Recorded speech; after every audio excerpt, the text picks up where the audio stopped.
Musique noire, hors blanc, une série de Sofian Fanel. Lesjours.fr, l'actualité en série. Racisme dans la musique, la révolte branche le son. L'industrie de la musique commence enfin à se regarder en face, et ce qu'elle voit est si choquant qu'elle ne peut plus fermer les yeux.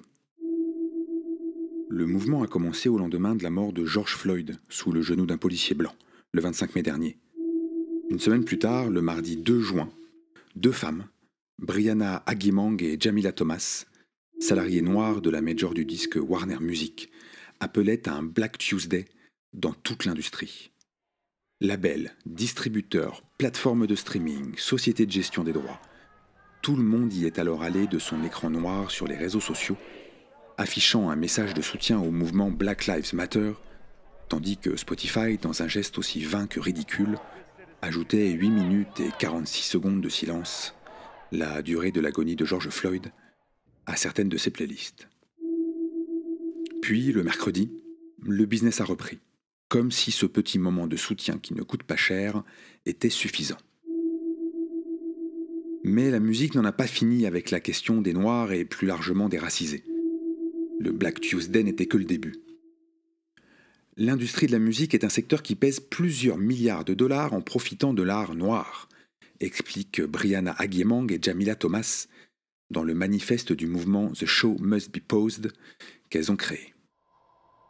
Notre mission est de tenir pour responsable l'industrie dans son ensemble, qui a profité des efforts, des luttes et des succès des Noirs, et pour cela, ces acteurs sont aujourd'hui dans l'obligation, d'une manière mesurable et transparente, de protéger et donner du pouvoir aux communautés noires qui les ont rendues disproportionnellement riches.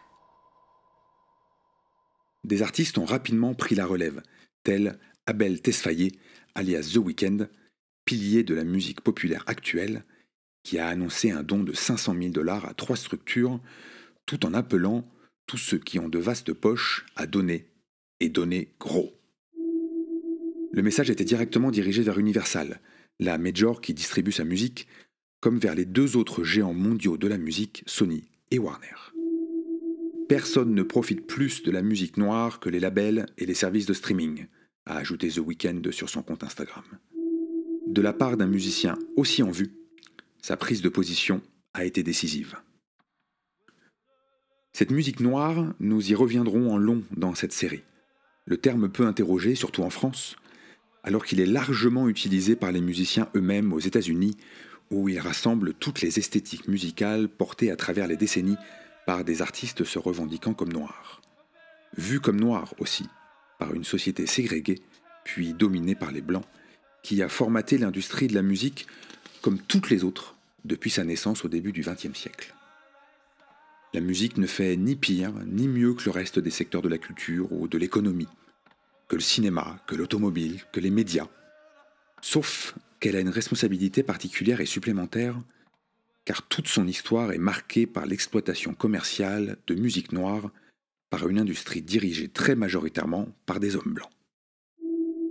Jazz, blues, rock, disco, techno, musique du monde ou rap, la sphère musicale principale aujourd'hui. Le mécanisme de domination n'a que peu changé à travers les décennies. Le journaliste américain Norman Cayley l'a résumé en 2002 dans son ouvrage Rhythm and Business, The Political Economy of Black Music, par l'expression Black Roots, White Fruits. Racines noires, fruits blancs. C'était un renvoi direct à la chanson Strange Fruit, popularisée par Billie Holiday, qui raconte la pendaison des Noirs dans le sud américain dans les années 30. L'histoire de la musique populaire aux États-Unis, écrit Norman Cayley, peut être décrite comme un processus d'innovation noire et de popularisation blanche. Pour le journaliste, qui prenait la suite de nombreux travaux sur le sujet, l'industrie s'est aussi construite sur l'exclusion systématique des personnes noires des positions de pouvoir. Il suffit de compter les personnes racisées en place à des postes de décision au sein des majors en France pour constater que le sujet est toujours très actuel. Une personne chez Warner, une autre qui vient de passer d'Universal à Sony, et on a vite fait le tour dans les étages chargés de l'artistique. Ce ne sont pas les gens de cette industrie qui sont racistes, il ne faut pas dire ça. C'est le système le problème. un problème de société qui se répercute dans la musique. Ça, il faut en parler, car c'est une réalité. Stéphane Jiggy, directeur artistique chez le puissant indépendant Because Music, n'avait jamais pris la parole sur ce sujet et il a beaucoup de choses à en dire.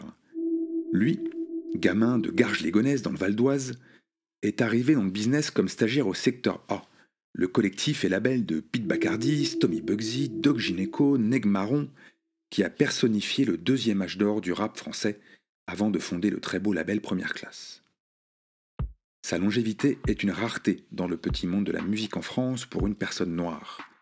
Car ici comme ailleurs, l'industrie de la musique se veut bienveillante, cool et moderne, portée par une pensée sociolibérale et de bonnes intentions. Mais elle n'échappe pas au racisme pour autant.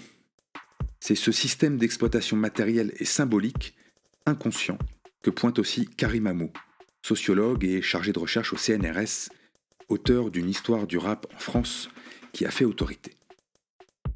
Dans ce système d'exploitation, des attitudes en apparence valorisantes sont tout aussi présentes que des attitudes d'hostilité, continue-t-il. C'est le phénomène de l'exotisme dont les industries culturelles jouent de longue date. Au-delà des attitudes, il y a aussi les fonctionnements ordinaires et les mécanismes de concurrence économique qui produisent marginalisation et spoliation des artistes, appartenant à des minorités ethno-raciales ou des formes musicales qui leur sont associées. Ce système d'exploitation raciste peut donc fonctionner en toute bonne foi et sans conscience claire de la part des personnes qui y contribuent. L'histoire comme l'actualité sont ainsi peuplées de récits méprisants. C'est Nina Simone empêchée de mener la carrière de pianiste classique dont elle rêvait, ou plus proche de nous, Aya Nakamura, qui expliquait qu'un directeur artistique lui a demandé de se blanchir la peau pour toucher un public plus large. Des histoires comme ça, Blik Bassi, un chanteur qui mène depuis 25 ans une carrière entre le Cameroun et la France, en a des kilos. Ça part d'un programmateur de festival qui dit qu'il y a trop de blancs dans ton projet, parce que pour lui, une musique africaine et noire ne peut être jouée que par des noirs sur des djembés. Ou alors un festival qui te dit non, parce qu'il y a déjà un groupe noir dans la journée. Pour Blik Bassi, qui compose une pop moderne qui sort très largement des clichés de la catégorie musique du monde où le système s'acharne à la ranger, il y a un rapport de dominant et dominé rappelant les clichés néocolonialistes qui dominent encore. Car ces actes et paroles racistes ne sont qu'une branche du mal. Aujourd'hui, les artistes veulent s'attaquer au tronc, au problème plus profond de la représentation de toutes et tous, dans une industrie qui reste presque exclusivement blanche et masculine dès qu'on atteint les postes décisionnaires. Aux États-Unis, Troy Carter est devenu l'exemple désespérant de ce plafond de verre. Manager de génie des débuts de Lady Gaga, puis responsable de toute la relation entre Spotify et les artistes à travers le monde, il compte parmi les grandes figures actuelles de l'industrie de la musique. Mais lorsqu'il a quitté la plateforme de streaming en 2018, Amazon est venu le voir pour lui proposer un poste de responsable de la musique urbaine, bien en dessous des compétences d'un patron qui devrait déjà être à la tête d'une major. C'est le biais sur lequel notre business est construit, a-t-il regretté dans le New York Times. Si je suis un cadre noir, on m'appelle pour un boulot dans la musique urbaine, ce qui est complètement injuste. Chez Because Music à Paris, Stéphane Jiggy pointe aussi cet enfermement et la difficulté à faire carrière. Il y a 20 ans, j'étais le seul noir dans la musique. Aujourd'hui, on est 4 ou 5, mais c'est très peu. Et tous travaillent sur le rap ou ses satellites. C'est tout ce système, visible et connu, mais si solidement inscrit dans la société qui se fissure aujourd'hui sous la pression des artistes, comme du mouvement Black Lives Matter, et se place dans les pas de MeToo, qui posait, du point de vue des femmes, les mêmes questions sur les rapports de domination. Face aux demandes des artistes comme des auditeurs et auditrices, les 3 majors ont donc rapidement compris qu'elles ne pouvaient plus mettre ces problèmes sous le tapis, une fois de plus, au risque d'abîmer leur sacro-saint business. Warner, Sony, puis Universal ont donc répondu présent en annonçant des aides financières versées à diverses associations mobilisées dans le mouvement Black Lives Matter, ou alors à des fonds afin de soutenir des causes caritatives liées à l'industrie de la musique, la justice sociale et les campagnes contre la violence et le racisme. Puis Spotify, Apple ou YouTube ont bougé à leur tour, à coups de millions. C'était un pas nécessaire, mais c'est des conneries, dit Q-Steed, un compositeur et producteur français très en vue, qui a signé ces dernières années des titres pour Booba, Eddie de Pretto, Dinos ou Louane. Bien sûr qu'ils donnent de l'argent, manquerait plus que ça. Le rap est la musique numéro 1 aujourd'hui. C'est elle qui leur apporte de l'argent. Et elle est faite par des Noirs et des Arabes. Mais qu'est-ce que ça va changer en vrai? Tant qu'il n'y a pas de Noirs qui bossent dans les bureaux, rien. Je ne veux pas du respect maintenant. Je veux du respect tout le temps. Les artistes américains ne disent pas autre chose de l'autre côté de l'Atlantique. Pour Erykah Badu et Kelis, actrice centrale d'un renouveau soul à la fin des années 90, si l'industrie de la musique veut soutenir la communauté noire, les labels et les plateformes peuvent commencer par revoir les contrats, diversifier leur direction et payer les artistes noirs et leurs familles sur lesquels ils ont construit leurs empires. La Black Music Action Coalition, BMAC, s'est constituée sur les mêmes objectifs qui rassemblent des musiciens comme Lil Nas X, Quincy Jones ou Billie Eilish et des dirigeants racisés ou alliés. Un de nos objectifs principaux, a expliqué au New York Times Prophet, un manager d'artistes, est de ne pas laisser les maisons de disques s'en sortir en promettant de l'argent sans promettre de changer le système. La BMAC a d'ores et déjà commencé à rencontrer les patrons des majors pour aborder ces questions et leur demander ce qu'elles font, ce qu'elles comptent faire. Je leur ai demandé la même chose pour cette enquête, mais aucune n'a souhaité prendre la parole.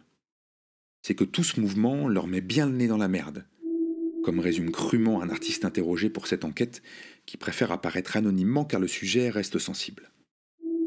Sony et Warner ont donc commencé à chercher en urgence, ces dernières semaines, des personnalités racisées qui pourraient prendre du galon ou débarquer à des postes en vue. Cette dernière a également créé un poste en charge de l'égalité, de la diversité et de l'inclusion et attend de l'avoir trouvé pour s'exprimer sur ces questions qui brûlent. Notre mission est de prendre des décisions immédiates et significatives pour nous placer à la pointe des entreprises dont l'équipe reflète l'extraordinaire richesse et diversité de leur secteur, vante l'annonce du poste. Universal, pour sa part, compte s'appuyer sur son Diversity Push, un programme d'amplification de la diversité dans tous les domaines, le genre, l'orientation sexuelle, les origines, qui a débuté en 2017 mais qui s'est surtout concentré jusqu'ici sur la place des femmes. BMG, qui fut une major jusque dans les années 2000 avant de s'éteindre puis de renaître lentement ces dernières années, est le gros acteur de la musique qui a le plus bougé à ce jour en rouvrant ses contrats pour y rechercher les injustices et anomalies. À l'instar de nombreuses compagnies de musique, chez BMG, la réalité est que les Noirs ne sont pas aussi bien représentés qu'ils le sont dans les populations auxquelles nous nous adressons, a écrit à ses équipes Hartwig Masuch, le patron de BMG. Nous ne sommes pas aussi divers que nous pourrions l'être. Malgré de nombreuses initiatives au fil des ans, nous n'avons pas fait suffisamment de progrès, disait-il encore. Plus discrètement, la plateforme de streaming Spotify, leader du marché de l'écoute sur abonnement, a aussi commencé à changer le nom de certaines de ses playlists pour montrer l'origine afro-américaine des musiques électroniques ou pour évacuer le terme de musique urbaine, très critiqué aujourd'hui pour ses effets enfermants plus que valorisants. Après un siècle qui a reproduit encore et encore un rapport de domination aux dépens des artistes racisés, l'industrie de la musique commence à mesurer à quel point elle doit se transformer. Elle ne peut plus ne pas voir ces questions car plus que jamais en cette année 2020, les musiques qui sont au pouvoir et financent tout le système sont celles d'une génération mélangée et mobilisée qui a appris de MeToo et des mouvements contre les violences policières aux États-Unis comme en France. C'est le moment d'attaquer, parce que le sujet est global aujourd'hui, pense Qsteed. Je sais à quel point ça va être dur et long, mais l'industrie de la musique est condamnée à ne pas dire non. Parce que si elle dit non, ou si elle fait semblant, qu'elle soit prête à une vraie guerre.